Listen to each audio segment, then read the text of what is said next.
There are more artists working in art science combined than ever before, that I've ever seen.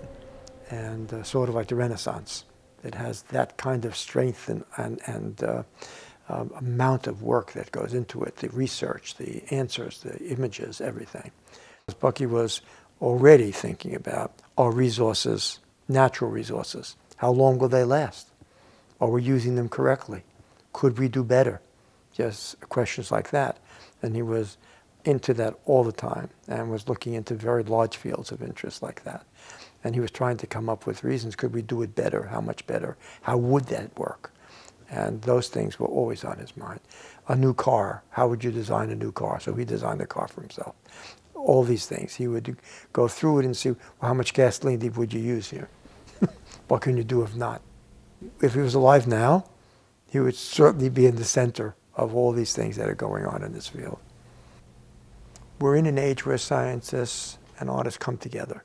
So it's more that the artists can learn the science and make the art. And the scientists can't really make the art. So artists that are learning this and knowing this and then can put this into their artworks, scientists are thrilled to work with them. That's what we're discovering. The artists are discovering it. We're taking it on because it's real.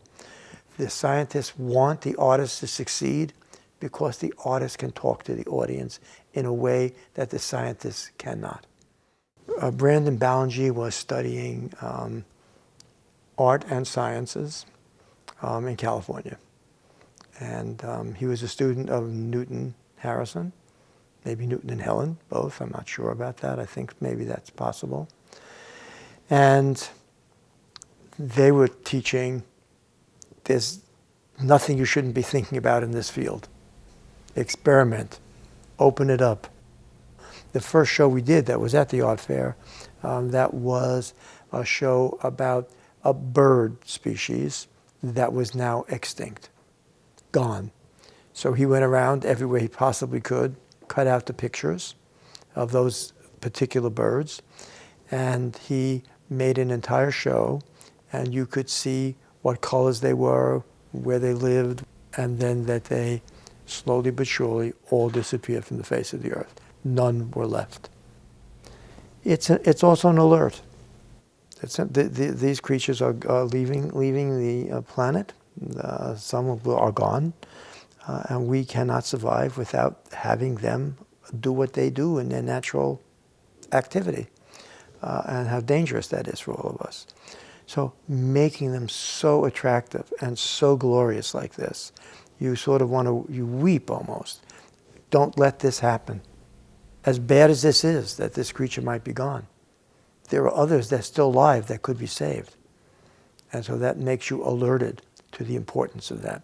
So when someone's saying to you, don't pay attention, that it's only a frog, something like this, then that's totally crazy. And it is important for us to survive. For us to survive, they have to survive. Amazing. This whole studio was filled with these incredible things. Hanging things and moving things, and it was just beautiful. I had no idea what it was about, totally, but I saw it was breathtakingly beautiful and just immediately caught your attention. So you wanted to know. You didn't want to leave that space without knowing, what is this? What is going on here? Why is it going on? So all these artists have that same ability, but no two look the same. They're not even going to the same area particularly, but they're taking on particular areas of interest and in different ways. And so CJ is doing that in great depth and with great ability, with a lot of it throwaway materials. That's what he's making them with, things that you would discard, a lot of them, or they're very inexpensive. Or you can keep them for a very long time. You're not going to pollute the world with these. He's thinking through every detail of what he's making. And when we had the show for him at the Armory, what was so stunning were not only the adults paying attention, but everything's moving in the space and on the walls, everything looks so incredible. You want to know desperately, what is this? Children, you could hardly get them out of the space. They just couldn't stop looking at these things getting bigger and then smaller and coming up and going down, and they just were like mesmerized. This generation that's with us, that's young, and has much to learn or is learning now, it's their world. They're going to have this world. And if we don't give them the ability, the education, the background, get them interested in this, we'll be gone, but they'll suffer with not taking the risk or knowing what they should be doing or could be doing.